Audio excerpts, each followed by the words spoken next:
That's why when people went into battle, when Tutmosis III or Ramses went into battle, or Taharka went into battle, they had the flag of the deity with them, you see?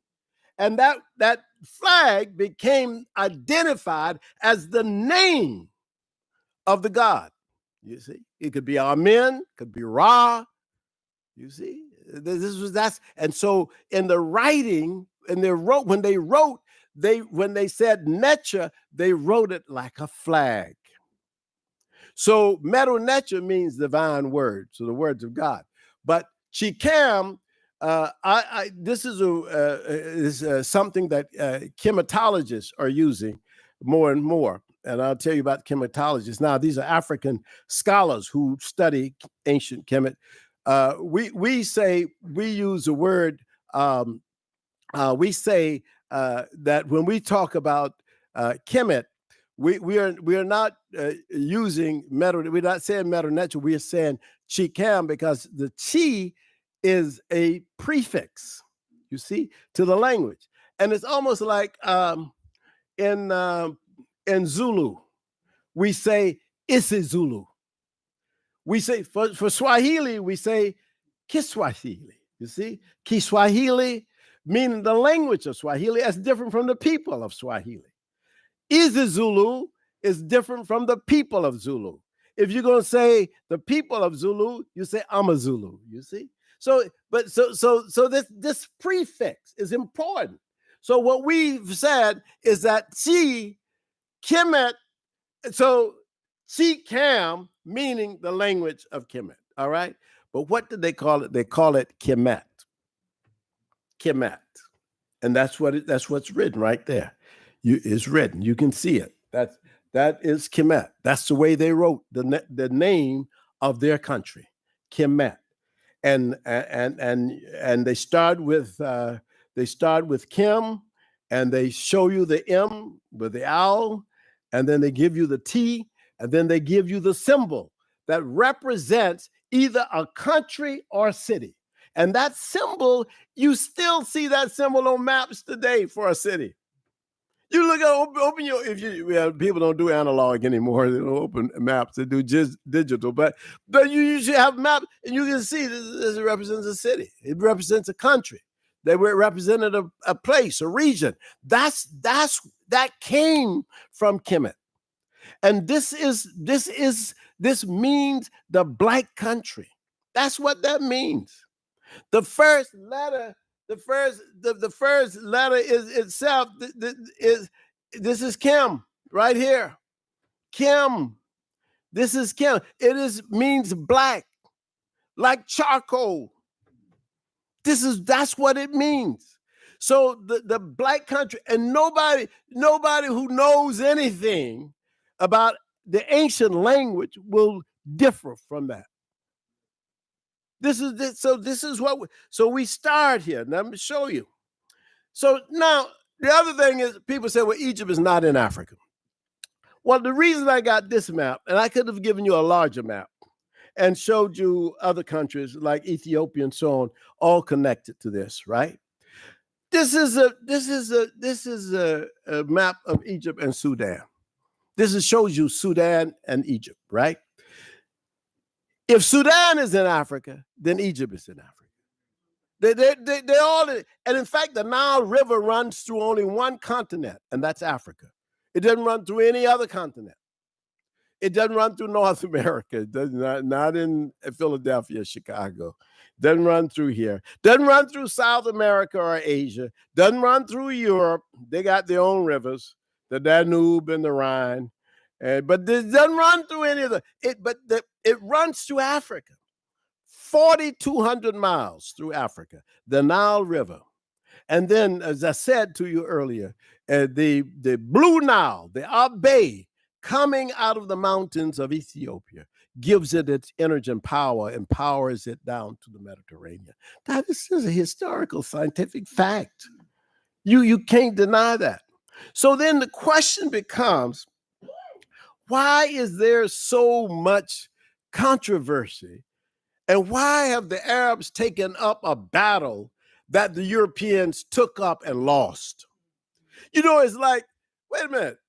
Did some other people have this argument with African scholars in African history, and didn't they lose it? Yeah, they did. And I'll show you how they lost it.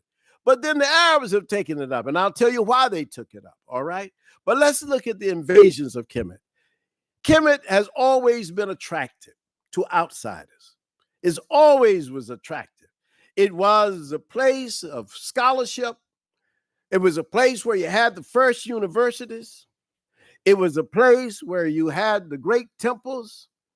And Dr. Jabali Ade and I walked through them.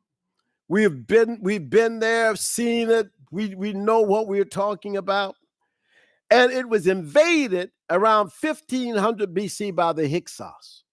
And these were the people who came out of Asia. They came and they just set in certain areas of Lower Egypt. And they sat there and they began to take over that territory. Much like, let me tell you what it's like. It was like the white Americans who sat in Texas when Texas was Mexico. And they left Arkansas and Louisiana and settled in Texas and sat there in Texas until they thought that Texas belonged to them. And then you remember the Alamo. And then they took over the Alamo.